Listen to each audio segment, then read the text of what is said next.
14 penemuan ketidaktahuan. Katakanlah seorang petani Spanyol tertidur pada tahun 1000 M dan bangun 500 tahun kemudian, di tengah kegaduhan para pelaut Columbus yang menumpang Nina, Pinta, dan Santa Maria, tentu dunia tampak olehnya sangat tidak asing. Sekalipun banyak perubahan dalam teknologi, tata cara dan batas-batas politis, Rip Van Winkle dari abad pertengahan ini tentu merasa seakan di rumah. Namun, seandainya salah satu pelaut Columbus terlelap dalam tidur yang sama dan terbangun oleh nada dering iPhone, dia tentu akan merasakan dunia aneh yang tak terjangkau pemahamannya. Apakah ini surga? Mungkin dia akan bertanya kepada dirinya sendiri. Atau mungkin neraka. Dalam 500 tahun terakhir terjadi pertumbuhan fenomenal dan tak ada presidennya berkenaan dengan kekuatan manusia. Pada 1500, ada sekitar 500 juta Homo sapiens di seluruh dunia. Kini, ada 7 miliar. Total nilai barang dan jasa yang dihasilkan manusia pada 1500 M diperkirakan 250 miliar dolar, dalam nilai dolar saat ini. Pada masa sekarang, nilai 1 tahun produksi oleh manusia mendekati 60 triliun dolar. Pada 1500 M, manusia mengonsumsi sekitar 13 triliun kalori energi per hari. Kini, kita mengonsumsi 1.500 triliun kalori per hari. Coba perhatikan sekali lagi angka-angka tersebut, populasi manusia bertambah 4 kali lipat, produksi 240 kali lipat, dan konsumsi energi 115 kali lipat. Bayangkan satu kapal perang modern tunggal membawa muatan kembali ke masa Columbus. Hanya dalam hitungan detik kapal itu bisa membuat serpihan kayu terapung dari Nina, Pinta, dan Santa Maria, kemudian menenggelamkan angkatan laut dari setiap kekuatan besar dunia masa itu tanpa tergores sedikit pun. 5 pesawat tempur modern tentu bisa mengangkut seluruh kargo yang dimuat oleh semua armada perdagangan dunia. Sebuah komputer modern tentu bisa dengan mudah menyimpan setiap kata dan angka dalam buku dan gulungan naskah-naskah kuno di setiap perpustakaan abad pertengahan tanpa menghabiskan ruang. Setiap bank besar masa kini bisa menyimpan uang lebih banyak dari uang total semua uang milik raja-raja pramodern. Pada 1500 M, tak banyak kota yang memiliki penduduk di atas 100.000. Sebagian besar bangunan dibangun dengan lumpur, kayu, dan jerami. Sebuah bangunan 3 lantai adalah pencakar langit. Jalan-jalan adalah jalur-jalur tanah dengan bekas-bekas lindasan roda, yang berdebu pada musim panas dan becek pada musim dingin, disesaki pejalan kaki, kuda-kuda, kambing-kambing, ayam-ayam, dan beberapa pedati. Kegaduhan urban yang paling umum adalah suara manusia dan hewan, dengan sesekali dentuman palu dan gesekan gergaji. Ketika matahari terbenam, langit kota menghitam, hanya titik-titik lilin atau obor yang bekerja dalam remang. Jika seorang penghuni kota seperti itu bisa melihat toko modern, New York atau Mumbai, apa yang akan dipikirkannya? Menjelang abad ke-16, tidak ada manusia yang berlayar mengelilingi bumi. Ini berubah pada 1522 M, ketika kapal-kapal Magellan kembali ke Spanyol setelah perjalanan 72.000 km. Butuh waktu 3 tahun dan nyawa hampir seluruh anggota ekspedisi, termasuk Magellan. Pada 1873 M, Jules Verne bisa membayangkan bahwa Phileas Fogg, seorang petualang kaya asal Inggris, mungkin mampu mengelilingi dunia dalam 8 hari. Kini siapapun dengan pendapatan kelas menengah bisa dengan aman dan dengan mudah mengelilingi bumi hanya dalam 48 jam. Pada 1500 M, manusia terkurung di atas permukaan bumi. Mereka bisa membangun menara-menara dan memanjat gunung-gunung, tetapi langit dikhususkan bagi burung, malaikat, dan dewa-dewa. Pada 20 Juli 1969 manusia mendarat di bulan. Ini bukan semata-mata pencapaian historis, melainkan sebuah keunggulan evolusioner, bahkan kosmis. Dalam evolusi 4 miliar tahun sebelumnya, tidak ada organisme yang berhasil meninggalkan atmosfer bumi, dan pasti tidak satu pun yang meninggalkan jejak kaki atau tentakel di bulan. Selama sebagian besar masa sejarah, manusia tak tahu apa-apa tentang 99,99% organisme di planet, yakni mikroorganisme. Ini bukan karena mikroorganisme itu tidak penting bagi kita. Setiap kita membawa miliaran makhluk bersel tunggal dalam diri kita, dan bukan hanya penumpang gratisan. Mereka adalah sahabat-sahabat baik kita, sekaligus musuh-musuh paling mematikan. Sebagian dari mereka memakan makanan kita dan membersihkan usus-usus kita, sedangkan yang lain menyebabkan sakit dan epidemi. Namun, baru pada 1674 mata manusia untuk kali pertama melihat mikroorganisme, ketika Anton van Leeuwenhoek mengintip melalui mikroskop buatan sendiri dan terkesima melihat sebuah dunia lengkap berisi makhluk-makhluk mungil bergerak-gerak dalam setetes air. Dalam kurun 300 tahun kemudian, manusia sudah bisa berkenalan dengan banyak sekali spesies mikroskopis. Kita telah berhasil mengalahkan sebagian besar penyakit menular paling mematikan, dan telah memanfaatkan mikroorganisme untuk pelayanan dan industri medis. Kini kita merekayasa bakteri untuk memproduksi pengobatan, membuat biofuel, dan membunuh parasit-parasit. Akan tetapi, momen tunggal yang paling nyata dan paling menentukan dalam 500 tahun terakhir ini terjadi pukul 5:29:45 pada 16 Juli 1945. Tepat pada detik itu, para ilmuwan Amerika meledakkan bom atom pertama di Alamogordo, New Mexico. Dari titik itu dan seterusnya, manusia memiliki kapabilitas tidak hanya mengubah alur sejarah, tetapi juga mengakhirinya. Proses historikal yang mengarah ke Alamogordo dan ke bulan dikenal sebagai revolusi saintifik. Dalam periode ini manusia telah mendapatkan kekuatan-kekuatan besar baru dengan menginvestasikan sumber daya di riset saintifik. Ini sebuah revolusi karena, sampai sekitar tahun 1500 manusia di muka bumi terlalu meragukan kemampuan mereka untuk meraih kekuatan medis, militer, dan ekonomi yang baru. Sementara pemerintahan dan patron-patron kaya mengalokasikan dana untuk pendidikan dan beasiswa, tujuannya secara umum adalah mempertahankan kapabilitas mereka ketimbang meraih kapabilitas-kapabilitas baru. Penguasa pramodern biasanya memberi uang kepada para pendeta, filsuf, dan penyair dengan harapan mereka bisa melegitimasi kekuasaannya dan mempertahankan tatanan sosial. Dia tidak berharap orang-orang itu menemukan medikasi baru, menciptakan senjata-senjata baru atau menstimulasi pertumbuhan ekonomi. Dalam 5 abad terakhir, manusia semakin percaya bahwa mereka bisa meningkatkan kapabilitas dengan investasi di riset saintifik. Ini bukan keyakinan buta, ini berkali-kali terbukti secara empiris. Semakin banyak bukti, semakin banyak sumber daya siap dikucurkan oleh orang-orang dan pemerintahan yang kaya terhadap ilmu pengetahuan.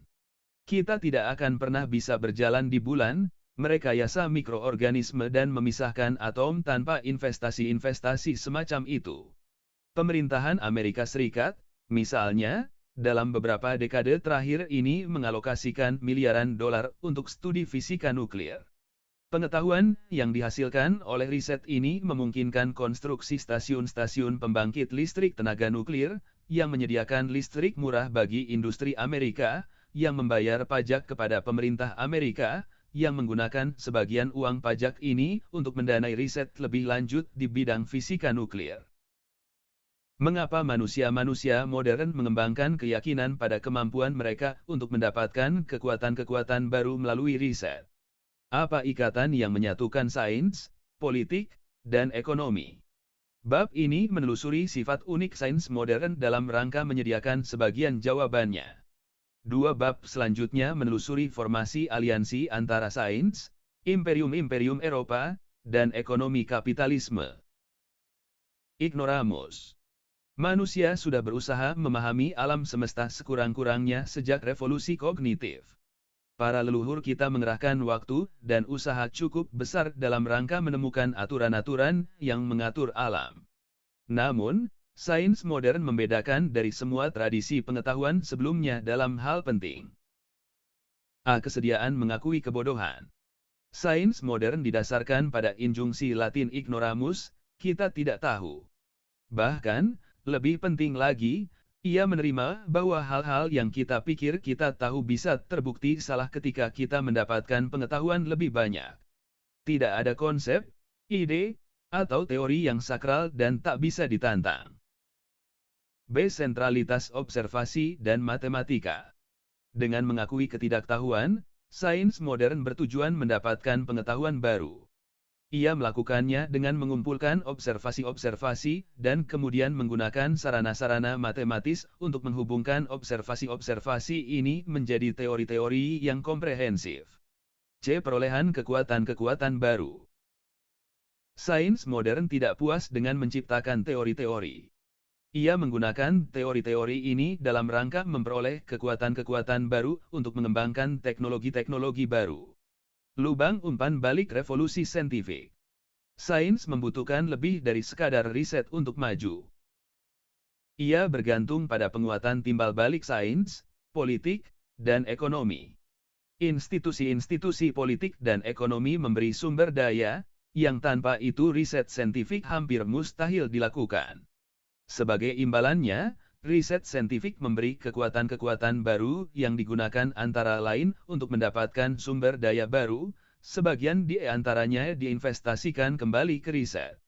Revolusi saintifik belum menjadi sebuah revolusi pengetahuan. Terutama sekali, ia adalah revolusi ketidaktahuan. Penemuan besar yang dihadirkan revolusi saintifik adalah penemuan bahwa manusia tidak tahu jawaban-jawaban atas pertanyaan-pertanyaan mereka yang paling penting.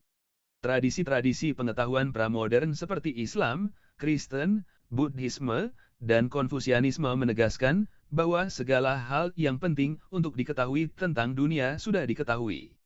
Dewa-dewa besar, atau Tuhan yang Maha Besar, atau orang-orang bijak pada masa lalu memiliki kebijaksanaan yang menyeluruh, yang mereka turunkan kepada kita dalam kitab-kitab suci dan tradisi-tradisi lisan.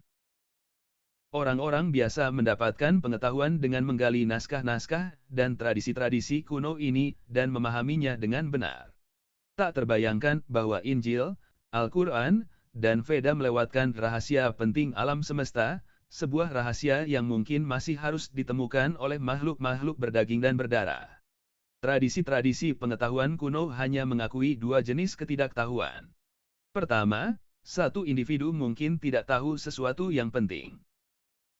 Untuk mendapatkan pengetahuan yang diperlukan, yang perlu dilakukan hanyalah bertanya kepada seseorang yang lebih bijaksana. Tidak perlu menemukan sesuatu yang belum diketahui siapapun. Misalnya, jika seorang petani di suatu desa Yorkshire sekitar abad ke-13 ingin tahu bagaimana munculnya ras manusia, dia berasumsi bahwa tradisi Kristen sudah memegang jawaban definitif. Yang harus dilakukan hanyalah bertanya kepada pendeta setempat. Kedua, sebuah tradisi menyeluruh mungkin tidak tahu tentang hal-hal yang tidak penting. Berdasarkan definisi, apapun yang tidak dipedulikan oleh dewa-dewa besar atau orang-orang bijak untuk disampaikan kepada kita berarti tidak penting. Misalnya, jika petani Yorkshire ingin tahu bagaimana laba-laba menjalin jejaring mereka, tak ada gunanya bertanya kepada para pendeta karena tidak ada jawaban untuk pertanyaan ini dalam kitab-kitab suci Kristen. Namun, itu tidak berarti bahwa Kristen tidak sempurna.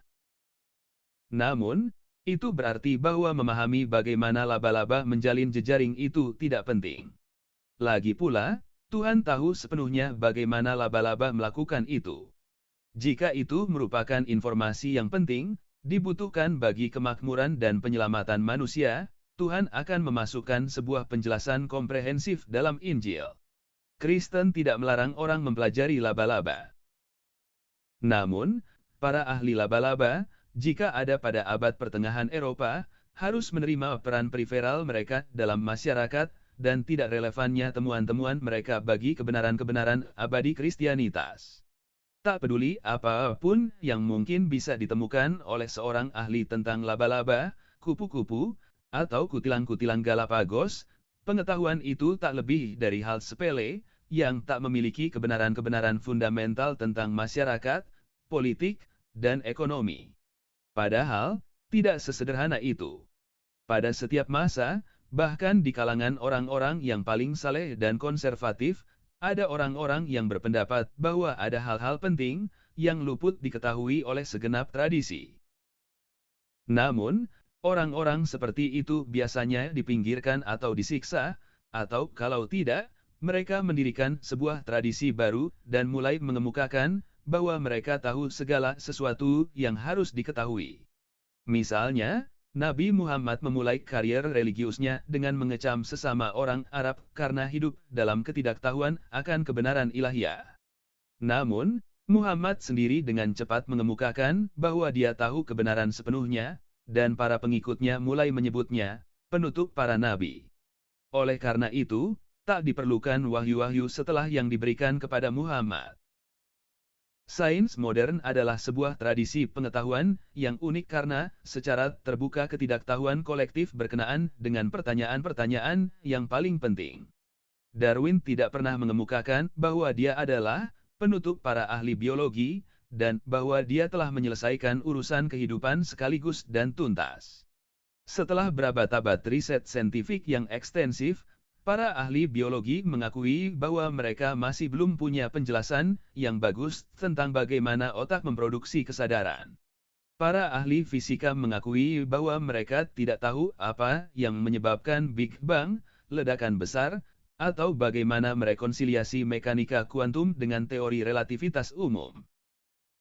Dalam kasus-kasus lain, teori-teori saintifik yang berlawanan diperdebatkan dengan sengit atas dasar munculnya bukti baru terus-menerus. Satu contoh terbaik adalah perdebatan tentang bagaimana cara terbaik menjalankan ekonomi. Meskipun para ekonom individual mengklaim bahwa metode merekalah yang terbaik, kekolotan berubah bersama setiap krisis finansial dan buih pasar saham, dan biasa diterima bahwa kata terakhir tentang ekonomi masih belum putus. Dalam kasus-kasus lain lagi, teori-teori tertentu didukung begitu konsisten dengan bukti yang tersedia, sehingga sejak saat itu semua alternatif tersingkir. Teori-teori semacam itu diterima sebagai kebenaran, tetapi setiap orang setuju bahwa jika kelak ada bukti baru muncul yang berlawanan dengan teori itu, maka teori itu akan direvisi atau dibuang. Beberapa contoh yang bagus tentang ini adalah teori lempengan tektonik dan teori evolusi. Kesediaan untuk mengakui ketidaktahuan membuat sains modern lebih dinamis, lebih lentur, dan lebih aktif mencari ketimbang tradisi pengetahuan manapun sebelumnya. Hal ini memperbesar kapasitas kita untuk memahami bagaimana dunia bekerja dan kemampuan kita untuk menemukan teknologi-teknologi baru. Akan tetapi, hal itu juga mendatangkan kepada kita persoalan serius yang sebagian besar leluhur kita tidak perlu menghadapinya. Asumsi kita saat ini bahwa kita tidak tahu segala hal dan bahwa pengetahuan yang kita miliki pun bersifat tentatif, berkembang sampai ke mitos-mitos umum yang memungkinkan jutaan orang yang tidak saling kenal bisa bekerja sama secara efektif. Jika bukti menunjukkan bahwa banyak dari mitos itu meragukan, bagaimana kita bisa menyatukan masyarakat? Bagaimana bisa masyarakat-masyarakat, negara-negara, dan sistem internasional kita berfungsi? Semua upaya modern untuk menstabilkan tatanan sosiopolitik tak punya pilihan selain bergantung pada satu dari dua metode yang tidak saintifik ini. A. Ambil satu teori saintifik, dan yang berlawanan dengan praktik-praktik umum saintifik, deklarasikan bahwa ini kebenaran final dan absolut. Inilah metode yang digunakan oleh Nazi, yang mengklaim kebijakan-kebijakan rasial mereka adalah buah dari fakta-fakta biologi, dan komunis, yang mengklaim bahwa Marx dan Lenin memiliki kebenaran ekonomi absolut, yang tidak pernah bisa ditolak. B. Tinggalkan sains dan hiduplah sesuai dengan kebenaran absolut non-saintifik. Ini telah menjadi strategi humanisme liberal, yang dibangun di atas keyakinan dogmatis pada nilai unik manusia dan hak-hak asasinya, sebuah doktrin yang secara memalukan tidak sejalan dengan studi tentang Homo sapiens. Akan tetapi, hal itu tak seharusnya mengejutkan kita. Bahkan, sains sendiri harus bergantung pada keyakinan-keyakinan religius dan ideologis untuk menjustifikasi dan mendanai risetnya.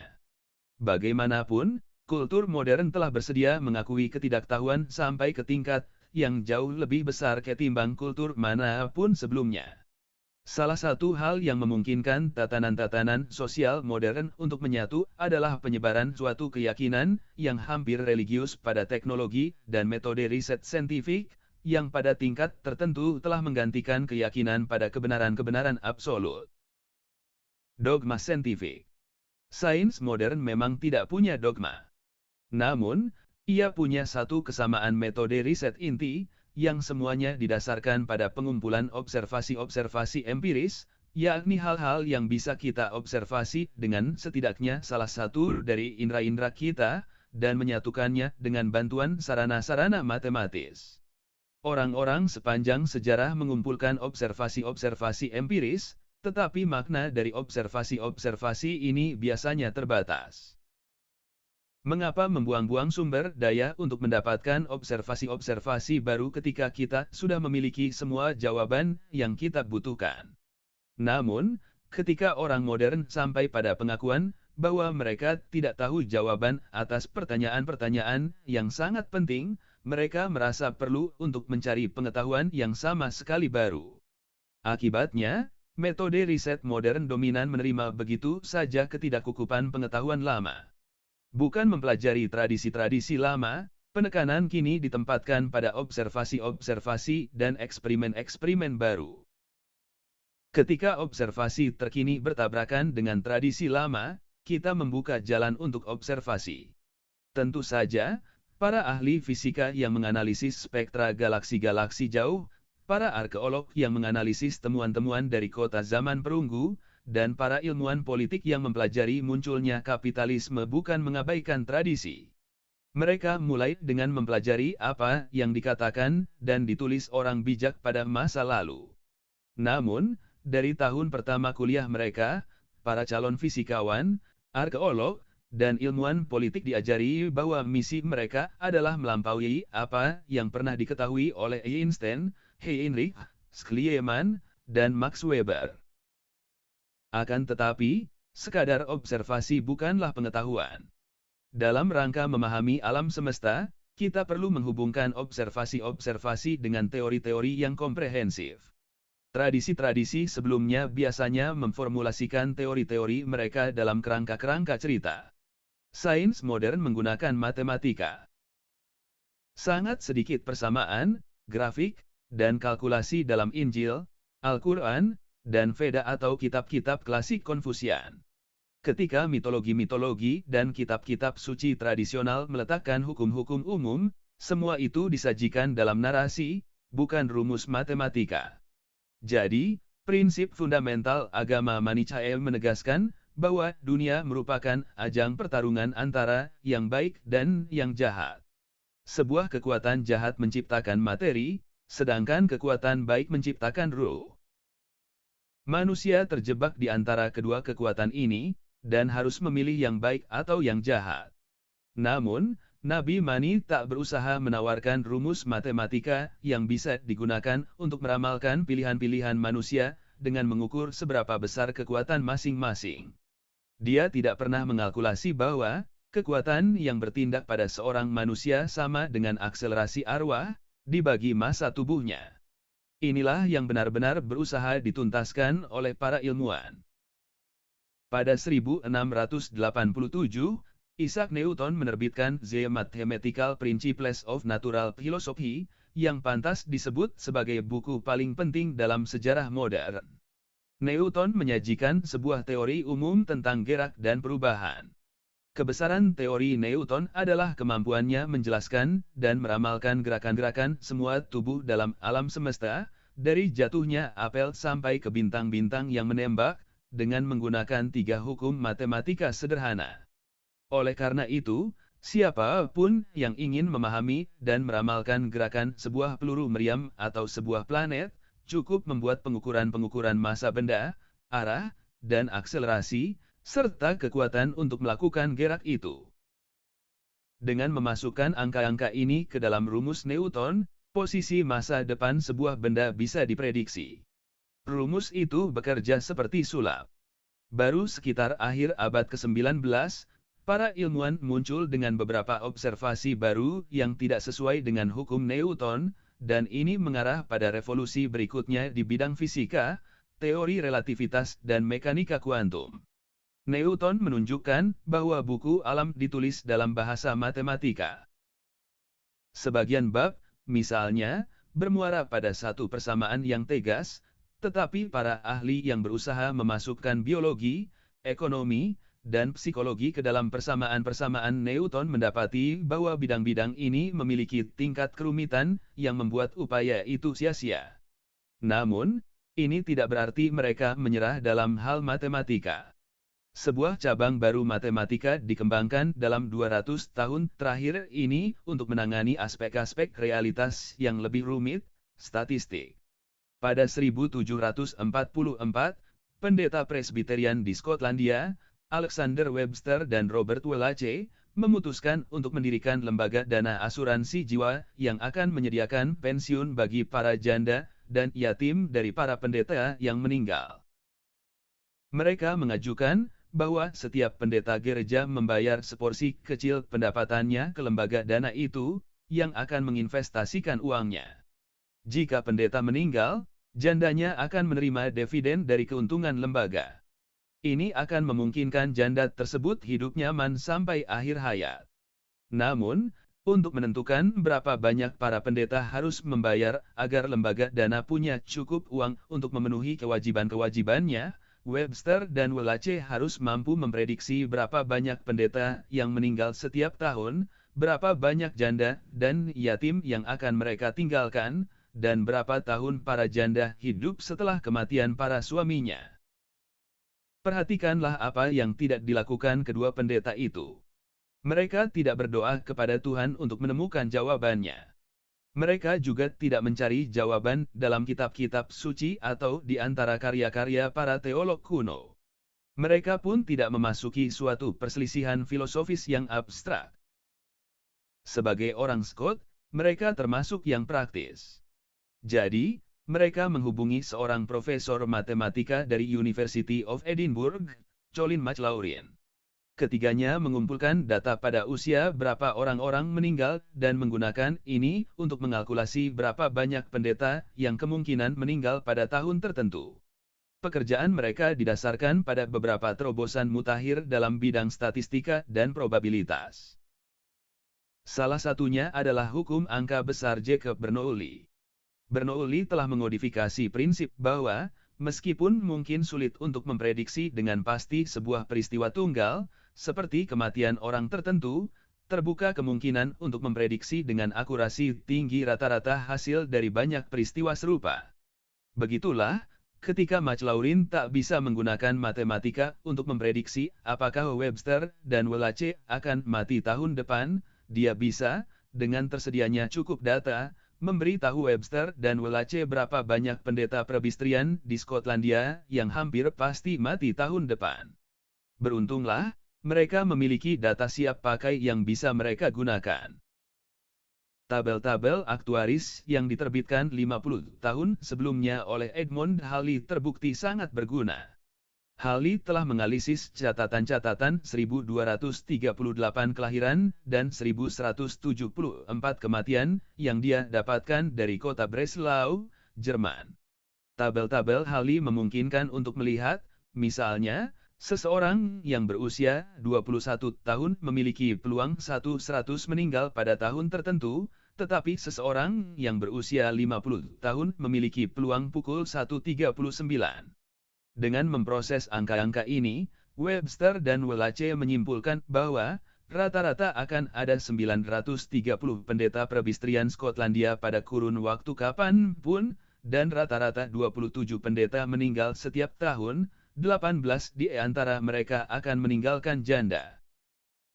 5 dari mereka yang tidak meninggalkan janda akan meninggalkan anak-anak yatim, dan 2 dari yang meninggalkan janda juga akan meninggalkan anak-anak dari pernikahan sebelumnya yang belum mencapai usia 16 tahun.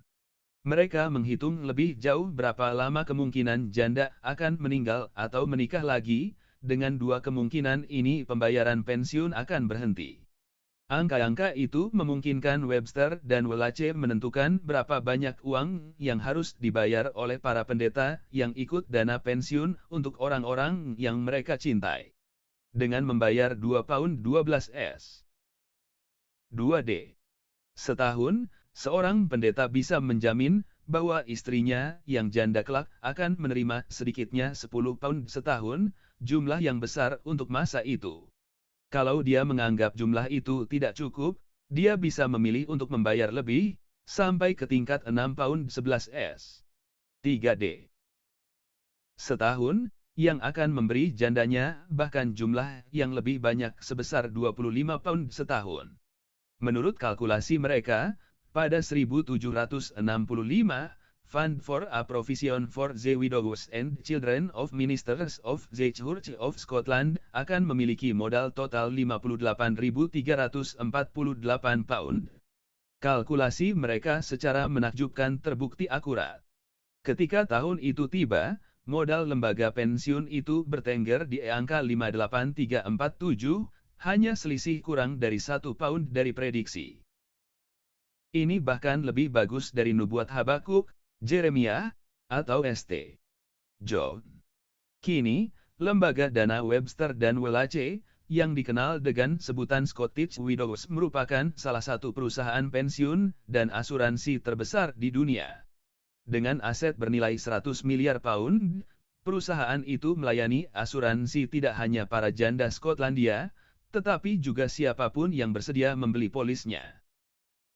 Kalkulasi-kalkulasi probabilitas seperti yang digunakan oleh kedua pendeta Skotlandia itu menjadi dasar tidak hanya ilmu aktuarial, yang penting bagi bisnis pensiun dan asuransi, tetapi juga bagi ilmu demografi, didirikan oleh pendeta lainnya, Robert Malthus, seorang Anglikan.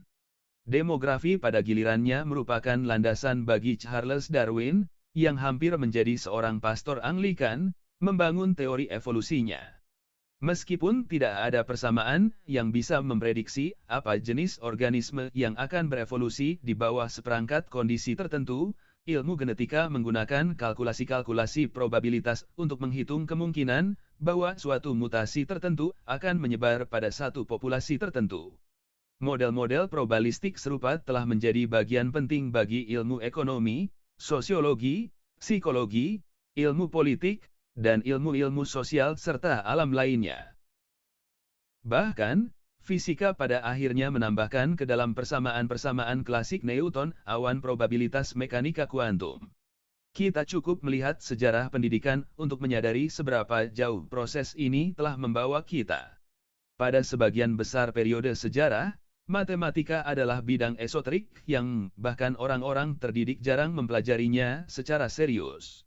Di Eropa abad pertengahan, logika, tata bahasa, dan retorika membentuk inti pendidikan, sementara pengajaran matematika jarang melampaui aritmatika dan geometri sederhana. Tidak ada yang mempelajari statistik. Raja tak terbantahkan dari semua ilmu pengetahuan adalah teologi.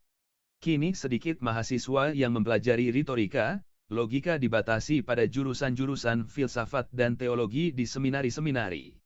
Namun, semakin banyak mahasiswa termotivasi, atau dipaksa, mempelajari matematika.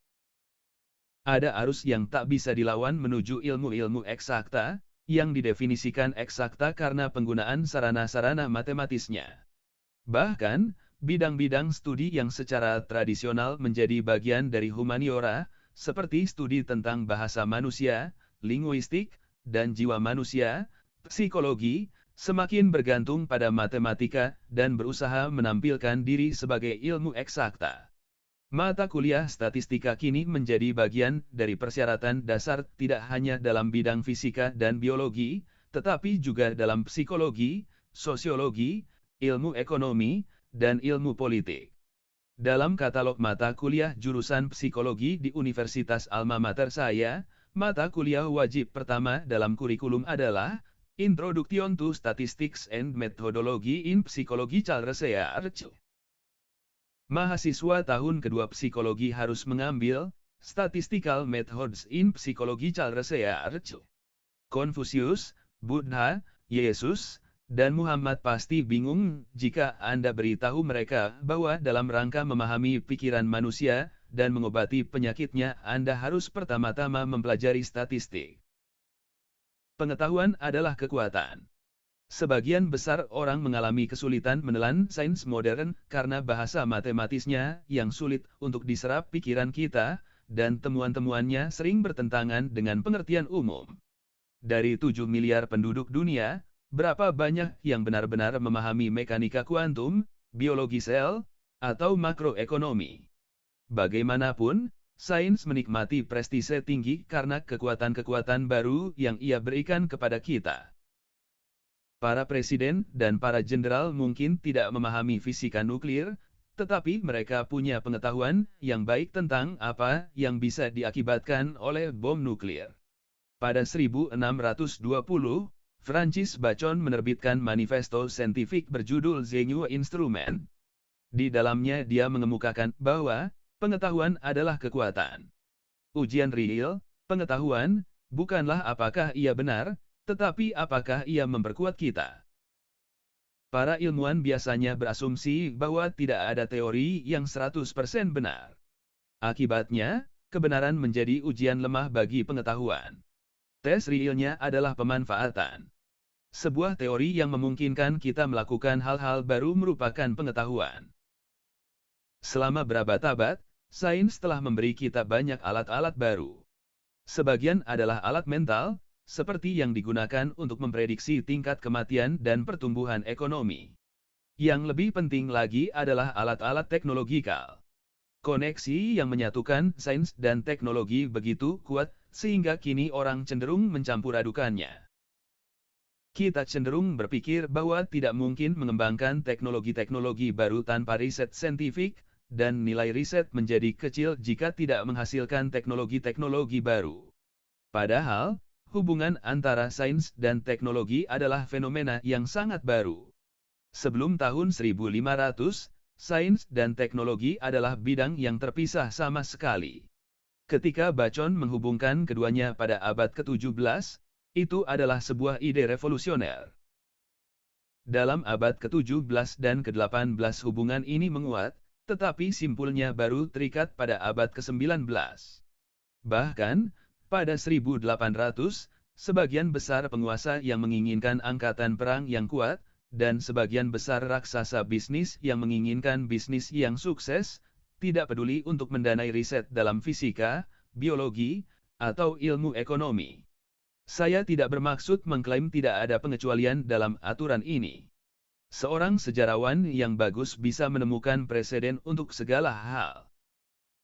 Namun, sejarawan yang lebih baik lagi tahu ketika preseden-preseden ini menjadi pertanyaan-pertanyaan yang menyelimuti gambaran besar. Secara umum, sebagian besar penguasa dan pebisnis pramodern tidak mendanai riset tentang sifat alam semesta dalam rangka mengembangkan teknologi-teknologi baru, dan sebagian besar pemikir tidak berusaha menerjemahkan temuan-temuan mereka menjadi wahana-wahana teknologis. Para penguasa mendanai institusi-institusi pendidikan yang mandatnya adalah menyebarkan pengetahuan tradisional untuk tujuan menjaga tatanan yang sudah ada.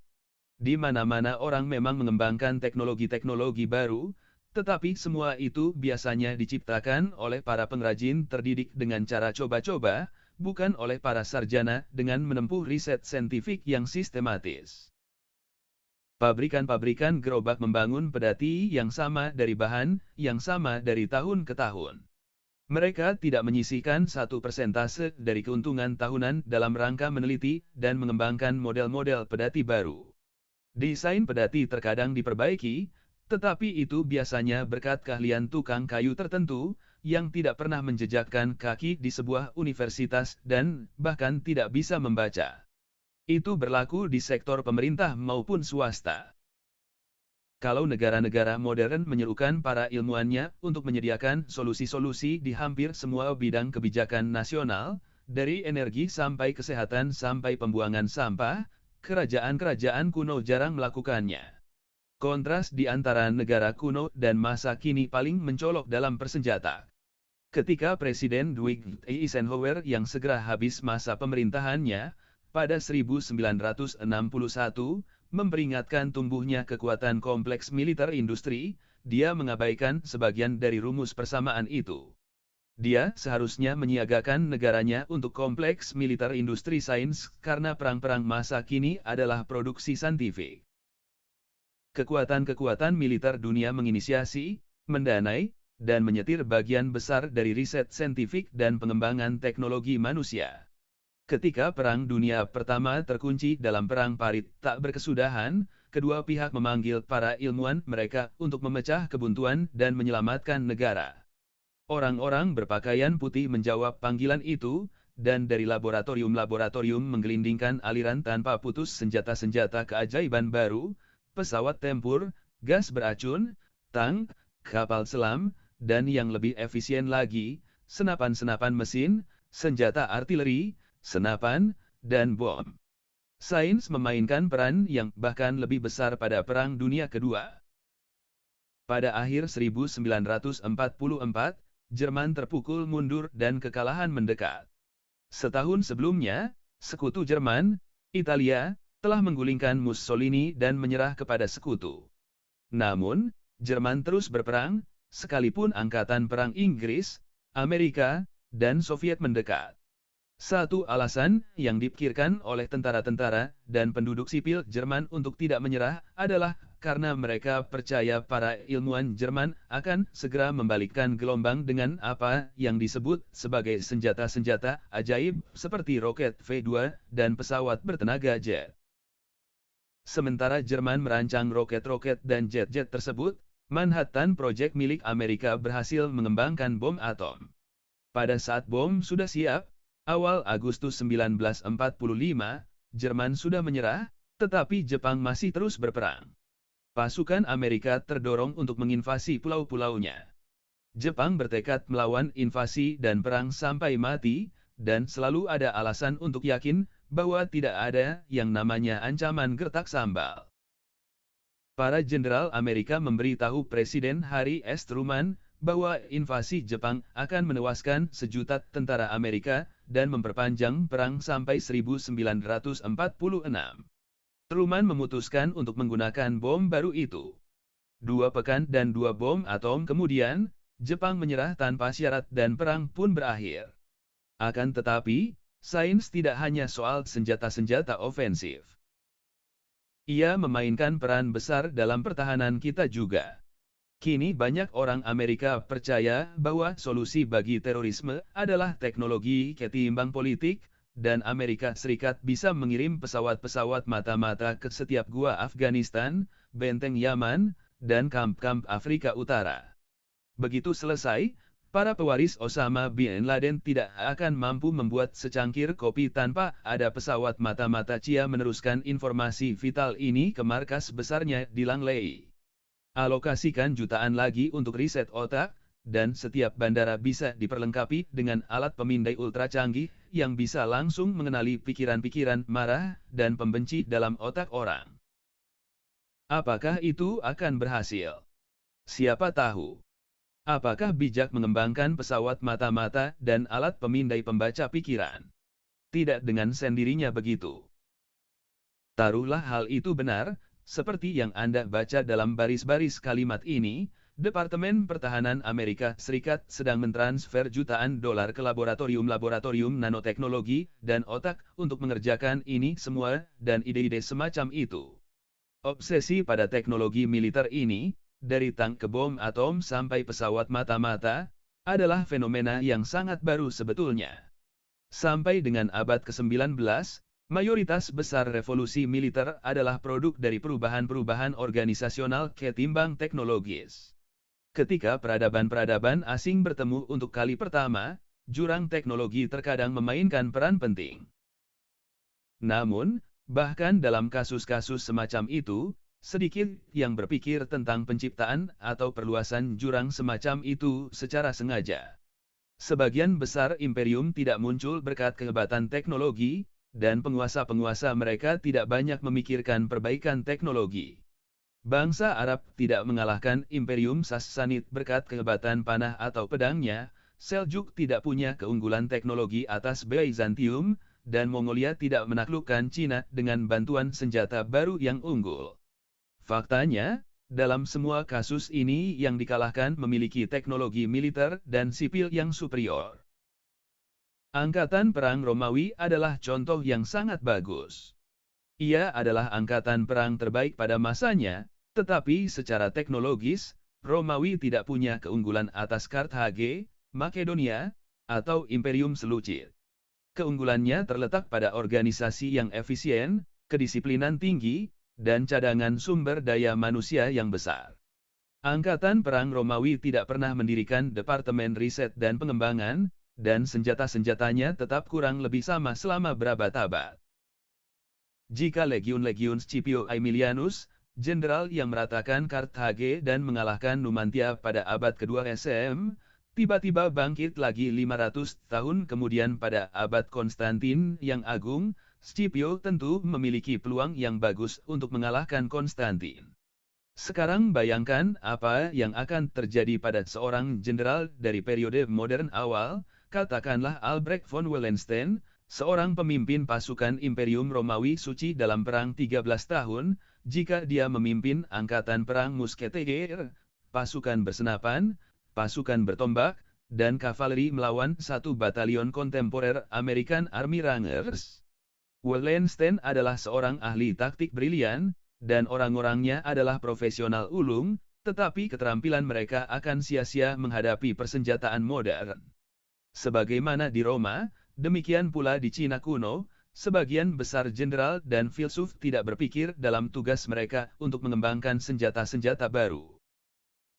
Intervensi militer paling penting dalam sejarah Cina adalah bubuk mesiu.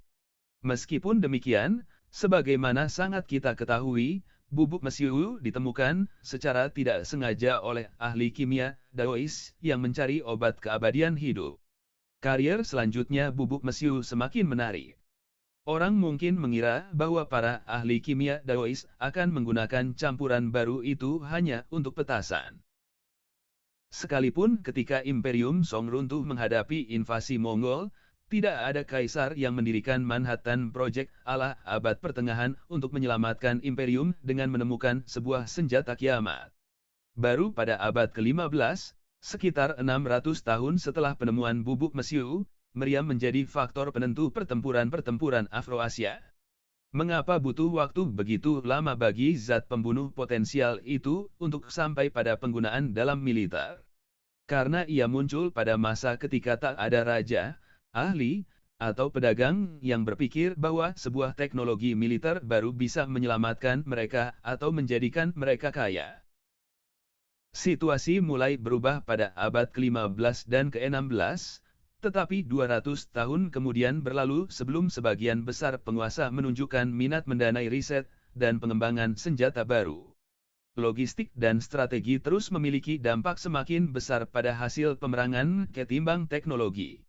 Mesin militer Napoleonik yang menumpas angkatan perang kekuatan-kekuatan Eropa dan Austerlitz, 1805, bersenjatakan kurang lebih persenjataan yang sama dengan yang digunakan angkatan perang Louis XIV. Napoleon sendiri, meskipun ia seorang artileri, tak terlalu berminat pada senjata-senjata baru, sekalipun para ilmuwan dan penemu berusaha membujuk dia mendanai pengembangan mesin-mesin terbang, kapal selam, dan roket.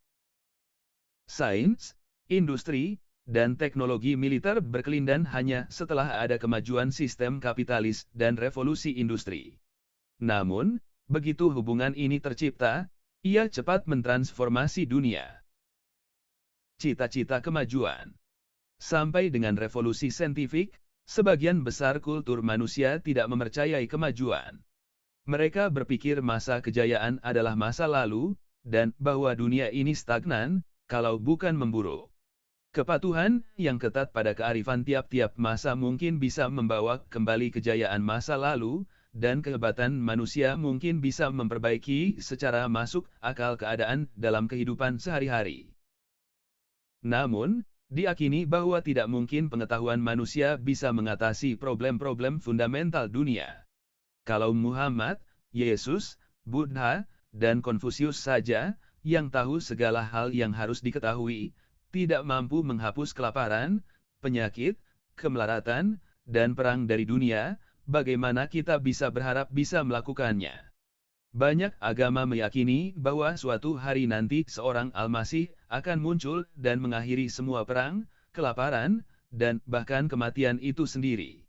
Namun, pandangan bahwa manusia bisa melakukan itu dengan menemukan teknologi baru dan menciptakan alat-alat baru malah lebih buruk dari menggelikan, itu namanya kesombongan. Kisah Menara Babel, kisah Ikarus, kisah Golem, dan tak terhitung mitos-mitos mengajarkan orang bahwa setiap upaya untuk melampaui batas manusia tak terelakkan mengarah pada kekecewaan dan bencana. Ketika kultur modern mengakui bahwa ada banyak hal penting yang masih belum diketahui, dan ketika pengakuan akan ketidaktahuan itu bersekutu dengan ide bahwa penemuan-penemuan saintifik bisa memberi kita kekuatan-kekuatan baru, orang mulai curiga bahwa jangan-jangan kemajuan real itu memang bisa terjadi. Ketika sains mulai mengatasi satu problem yang tak terpecahkan satu demi satu, banyak orang menjadi yakin bahwa manusia bisa mengatasi problem apapun dan yang manapun dengan meraih serta menerapkan pengetahuan baru. Kemiskinan, sakit, perang, kelaparan, usia tua, dan kematian itu sendiri bukanlah nasib tak terelakkan bagi manusia. Semua itu hanyalah buah dari ketidaktahuan kita. Contoh yang terkenal adalah petir. Banyak kultur percaya bahwa petir adalah palu dewa yang marah, yang digunakan untuk menghukum para pendosa. Pada pertengahan abad ke-18, dalam salah satu eksperimen yang paling dielu-elukan dalam sejarah sains, Benjamin Franklin menerbangkan sebuah layang-layang ketika badai petir untuk menguji hipotesisnya bahwa petir hanyalah sebuah arus listrik. Observasi empiris Franklin, digabung dengan pengetahuannya tentang kualitas-kualitas energi listrik, memungkinkan dia menemukan batang petir dan melucuti senjata para dewa. Kemiskinan adalah contoh bagus lainnya. Banyak kultur memandang kemiskinan sebagai bagian tak terelakkan dari dunia yang tidak sempurna. Menurut Perjanjian Baru, tak lama sebelum penyaliban, seorang perempuan mengurapi Kristus dengan minyak mulia bernilai 300 denariwi.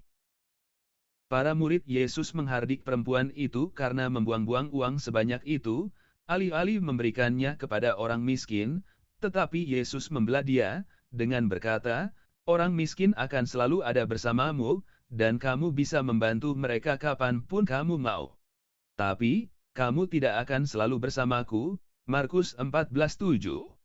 Kini, semakin sedikit dan semakin sedikit orang, termasuk semakin sedikit orang Kristen, yang setuju dengan Yesus dalam hal ini. Kemiskinan semakin dipandang sebagai problem teknis yang bisa diubah melalui intervensi. Ada kearifan umum bahwa kebijakan-kebijakan yang didasarkan pada temuan-temuan terbaru dalam agronomi, ekonomi, kedokteran, dan sosiologi bisa mengeliminasi kemiskinan. Dan sungguh, banyak bagian dari dunia ini sudah dibebaskan dari bentuk-bentuk paling buruk dari kemiskinan. Sepanjang sejarah, masyarakat-masyarakat menderita karena dua jenis kemiskinan, kemiskinan sosial, yang mencegah seseorang meraih kesempatan yang tersedia bagi orang lain, dan kemiskinan biologis, yang menempatkan kehidupan individu-individu pada risiko karena tiadanya makanan dan tempat tinggal. Mungkin kemiskinan sosial tidak pernah bisa dientaskan, tetapi di banyak negara di seluruh dunia, kemiskinan biologis adalah keadaan masa lalu. Sampai dengan masa yang mutakhir, sebagian besar orang mengambang sangat dekat dengan garis kemiskinan biologis, yang di bawahnya orang tidak punya cukup kalori untuk bertahan hidup lama.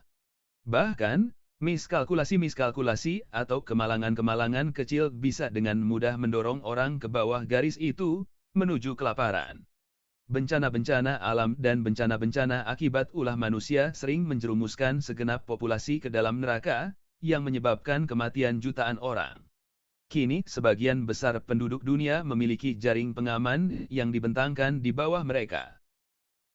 Individu-individu dilindungi dari kemalangan personal dengan asuransi, jaminan sosial yang disponsori negara, dan semaraknya organisasi non-pemerintah internasional.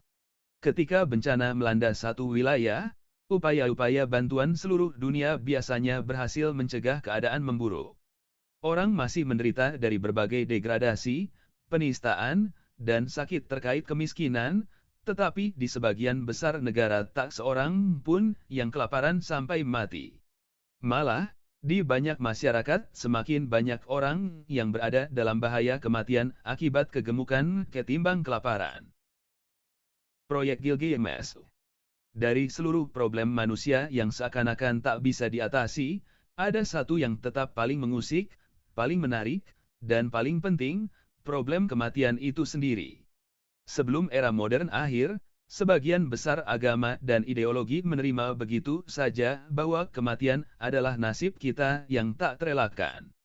Lebih dari itu, sebagian besar agama menjadikan kematian sebagai sumber utama pemaknaan kehidupan. Coba bayangkan Islam, Kristen, atau agama kuno Mesir dalam sebuah kata tanpa kematian.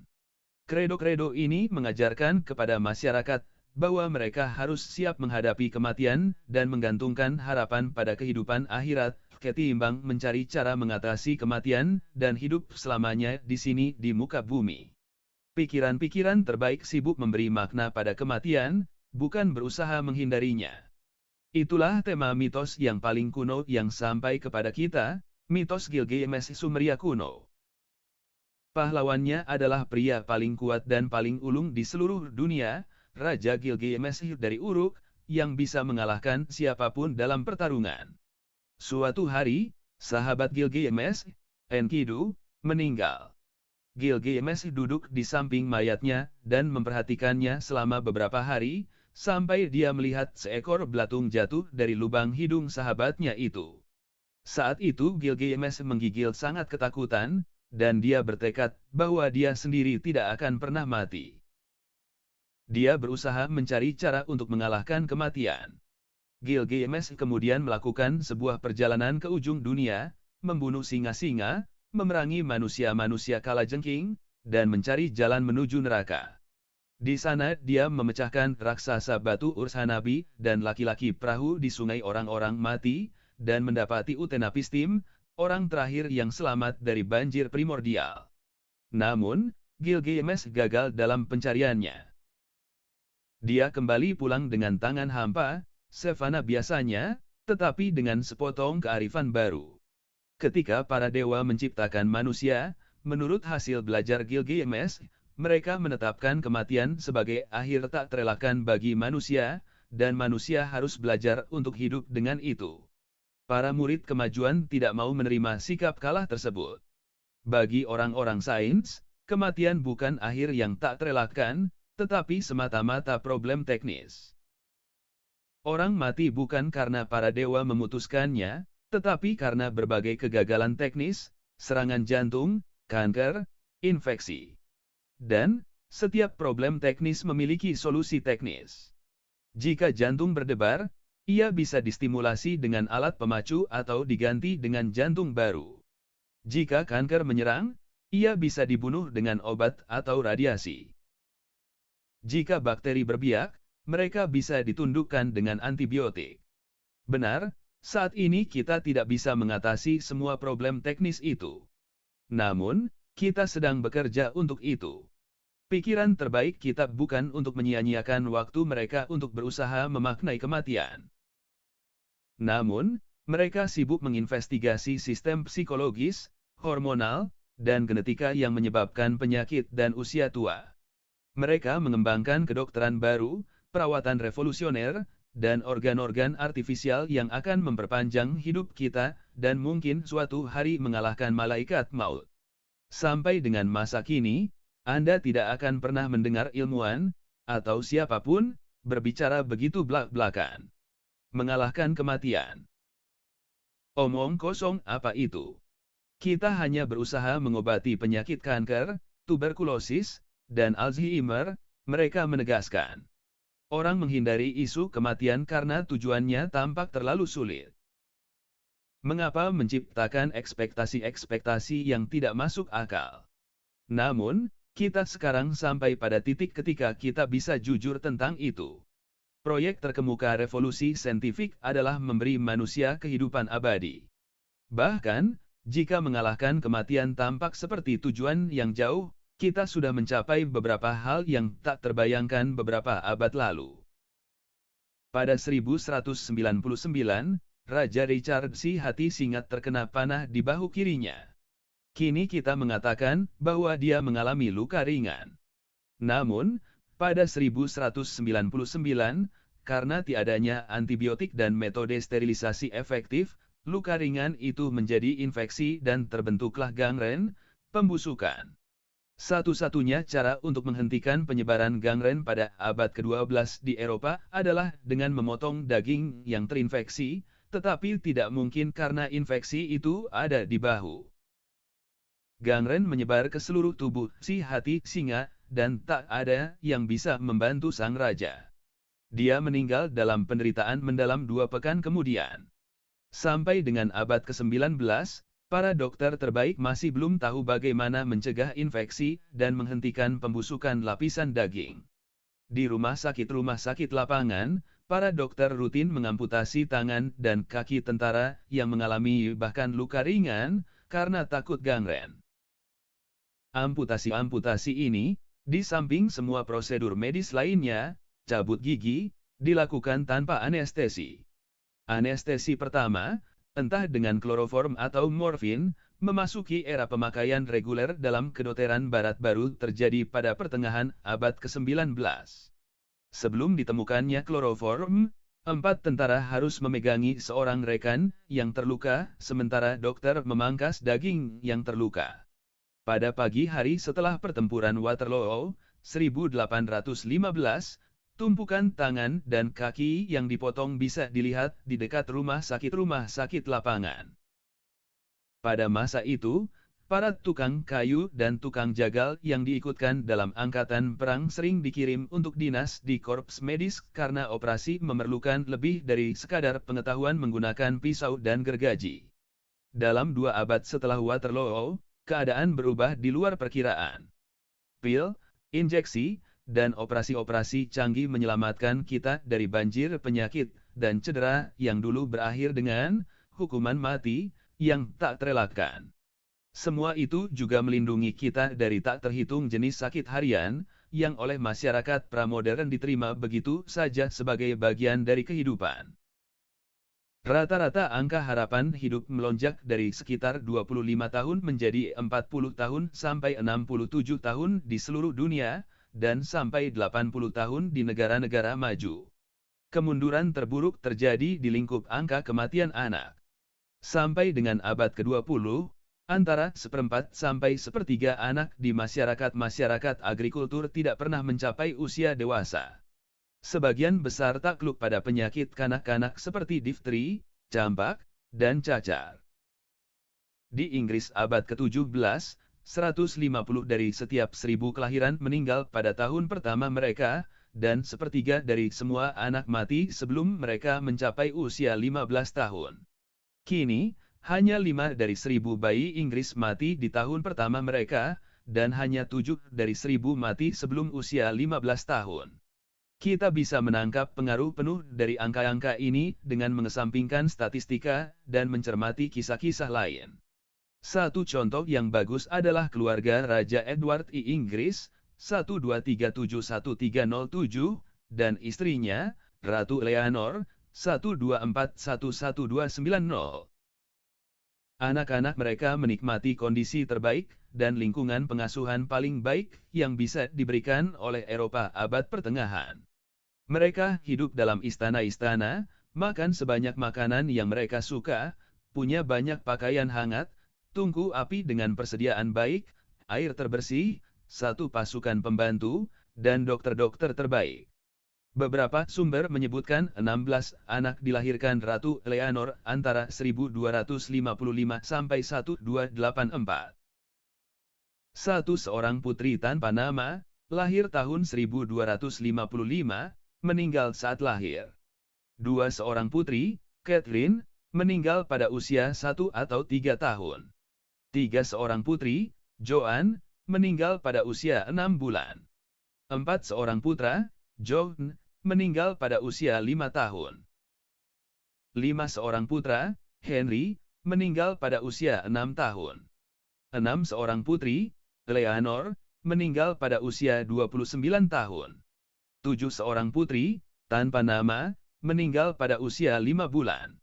8 seorang putri, Joan, meninggal pada usia 35 tahun. 9 seorang putra, Alfonso, meninggal pada usia 10 tahun. 10 seorang putri, Margaret, meninggal pada usia 58 tahun. 11 seorang putri, Brengria, meninggal pada usia 2 tahun. 12 seorang putri, tanpa nama, meninggal tak lama setelah kelahiran.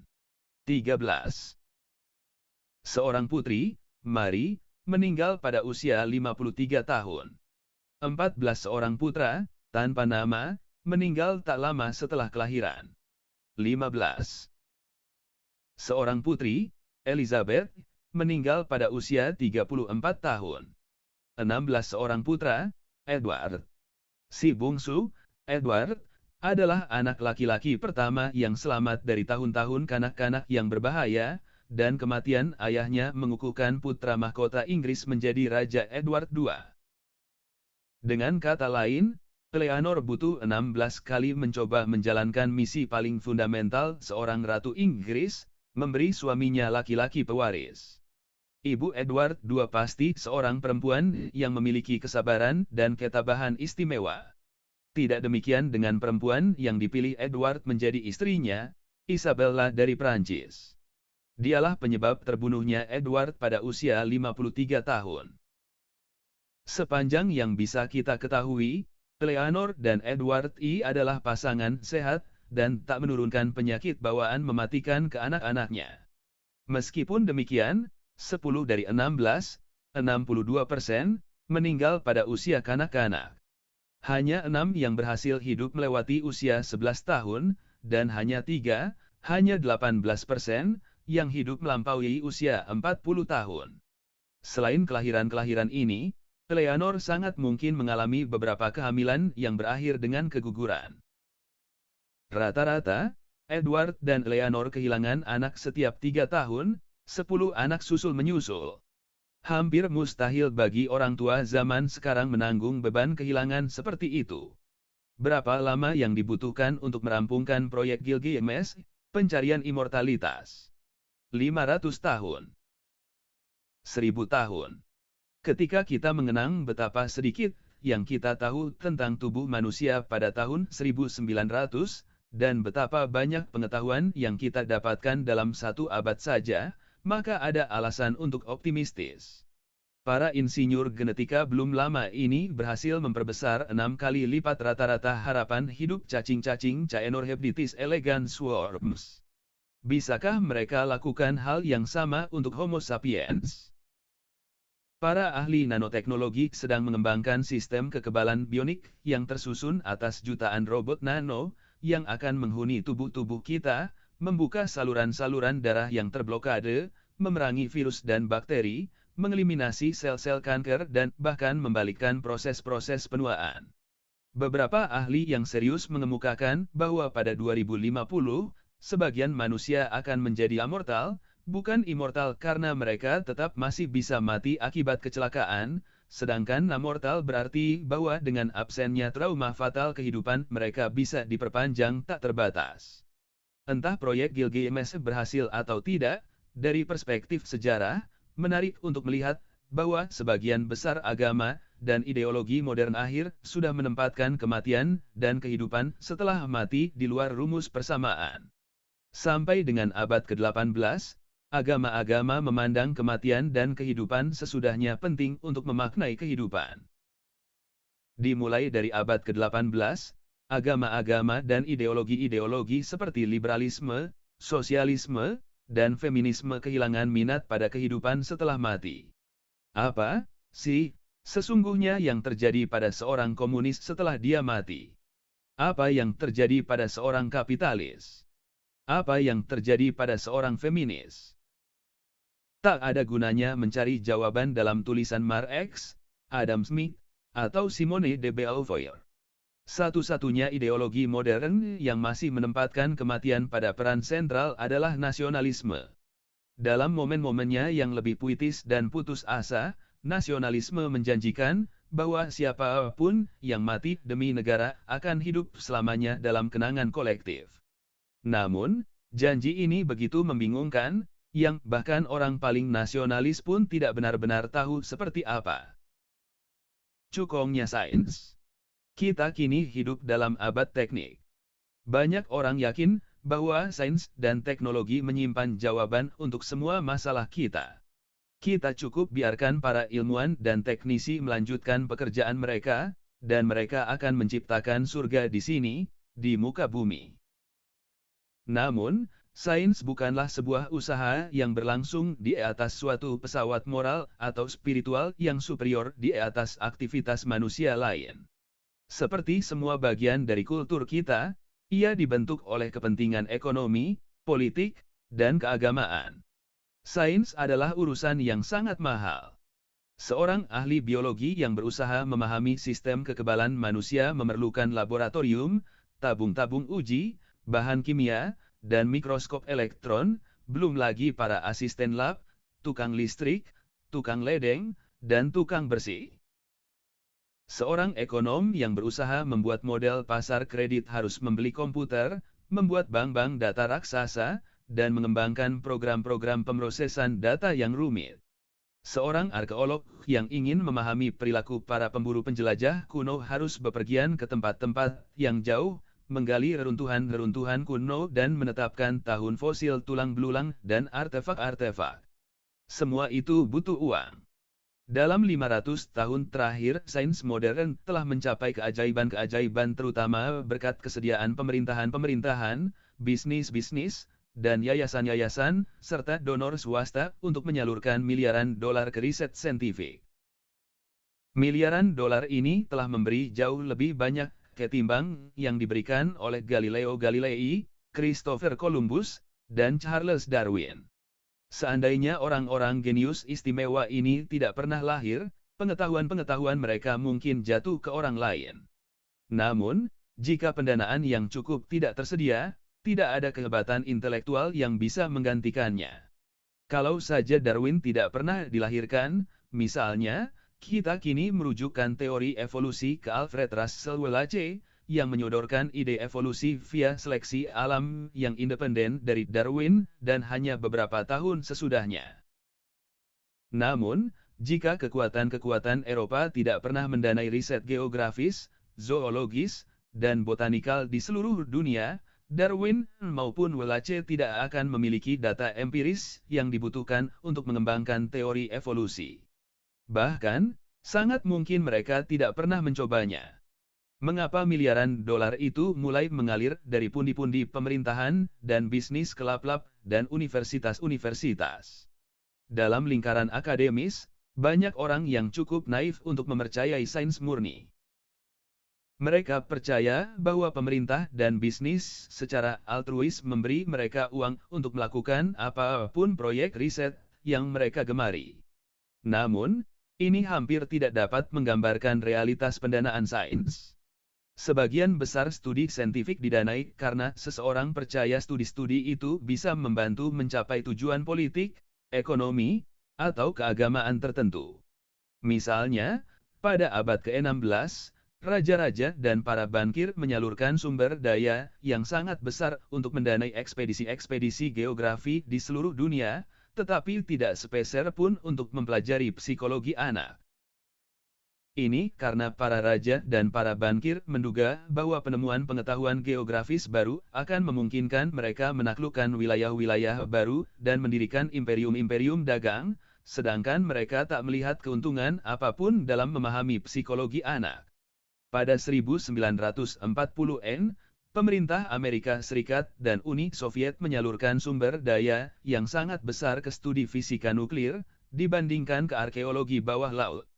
Mereka menduga bahwa dengan mempelajari fisika nuklir mereka bisa mengembangkan senjata-senjata nuklir, sedangkan arkeologi bawah laut tak mungkin membantu mereka menang perang. Para ilmuwan sendiri kini tidak selalu menyadari kepentingan politik, ekonomi, dan keagamaan yang mengendalikan aliran uang. Banyak ilmuwan, memang, yang bekerja atas dasar keingintahuan intelektual murni. Namun, Jarang sekali ilmuwan yang mendiktekan agenda saintifik mereka. Andai pun kita ingin mendanai sains murni yang tak terpengaruh oleh kepentingan politik, ekonomi, atau keagamaan, itu adalah hal yang mustahil untuk dilakukan. Bagaimanapun, sumber daya kita terbatas. Mintalah seorang anggota Kongres untuk mengalokasikan tambahan jutaan dolar ke National Science Foundation untuk riset dasar, dan dia akan bertanya dengan alasan kuat, apakah uang itu tidak lebih baik digunakan buat pelatihan guru atau memberi keringanan pajak bagi pabrik yang kesulitan dalam distriknya. Untuk menyalurkan sumber daya terbatas kita harus menjawab pertanyaan semacam, apanya yang lebih penting? Dan, apanya yang bagus? Dan, pertanyaan-pertanyaan ini jelas bukan pertanyaan saintifik. Sains bisa menjelaskan apa yang eksis di dunia, bagaimana sesuatu bekerja, dan apa yang mungkin terjadi di masa depan. Berdasarkan definisi, ia tidak punya pretensi untuk tahu apa yang harus terjadi pada masa depan. Hanya agama dan ideologi yang mencari jawaban untuk pertanyaan-pertanyaan semacam itu. Renungkanlah kerumitan berikut ini, dua ahli biologi dari departemen yang sama, memiliki kemampuan profesional yang sama, keduanya sudah mengajukan permohonan bantuan $1 juta untuk mendanai proyek riset mereka yang sedang berjalan. Profesor Slugon ingin mempelajari sebuah penyakit yang menginfeksi ambing sapi, yang menyebabkan 10% penurunan produksi susu. Profesor Sprout ingin mempelajari apakah sapi-sapi mengalami sakit mental ketika mereka dipisahkan dari anak-anaknya.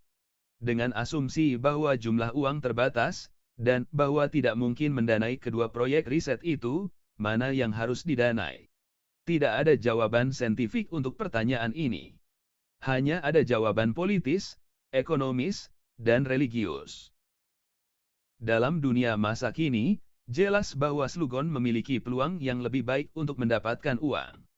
Bukan karena penyakit kambing secara saintifik lebih menarik ketimbang mentalitas sapi, tetapi karena industri susu, yang akan mendapatkan manfaat dari riset itu, memiliki pengaruh politis dan ekonomis lebih besar ketimbang lobi para aktivis hak-hak binatang. Mungkin dalam satu masyarakat Hindu yang ketat, di mana sapi-sapi disakralkan, atau dalam masyarakat yang berkomitmen pada hak-hak binatang, Profesor Sproutlah yang akan berpeluang lebih besar. Namun, sepanjang dia hidup dalam masyarakat yang lebih menghargai potensi komersial susu dan kesehatan untuk manusia-manusia penduduknya di atas perasaan sapi, maksimal dia bisa menyusun proposal riset yang sejalan dengan asumsi-asumsi itu. Misalnya, dia mungkin akan menulis bahwa depresi menyebabkan penurunan produksi susu. Jika kita memahami dunia mental sapi-sapi perah, kita bisa mengembangkan medikasi psikiatris yang akan memperbaiki kondisi mental mereka sehingga meningkatkan produksi susu sampai 10%. Saya menaksir bahwa ada nilai pasar global tahunan sebesar $250 juta untuk medikasi psikiatris sapi. Sains tidak bisa menentukan prioritasnya sendiri.